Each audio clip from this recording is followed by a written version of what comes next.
हाँ भाई, केले के दर्जन दिए? जी भाई, 80 रुपए दर्जन अगर यहाँ खाओगे तो। अगर घर ले जाओगे तो 120 रुपए दर्जन, और अगर ऑफिस ले जाओगे तो 150 रुपए दर्जन। अबे भाई पागल हो गया क्या? एक काम कर, 2 दर्जन दे दे और 80 वाले 60 के लगा ले। 80 वाले 2 दर्जन पड़ेंगे 580 के, 3 दर्जन पड़ेंगे 880 के, और 4 दर्जन पड़ेंगे 1280 के। हाँ भाई बोलो कितने दूं? और ये 120 वाले? अभी करके देता हूँ साहब।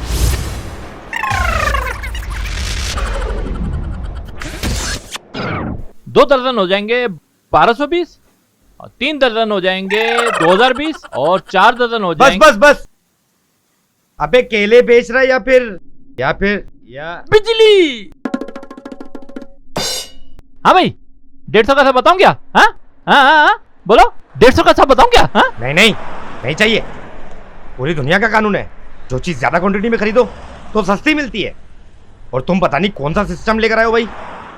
नहीं, ये system. All is well, all is well. हाँ उस्ताद बोलो कितने दूं? नहीं भाई, अरे अरे बात सुनो। अच्छा सुनो, सब केले 50 रुपए में चाहिए। एक तरीका है, सामने पान वाला है उसको 50 रुपए दे दो, सारे केले ले लो। मैं आंखें बंद कर लेता हूं। अबे अजीब आदमी हो, अपना सामान खुद ही चोरी करवा रहे हो। अपना नहीं है, सेठ का माल है। मैं तो सिर्फ यहाँ बैठा हूँ, और जो तुम 50 रुपए उसे दोगे ना, वो मेरी जेब में आ जाएंगे। समझा करो।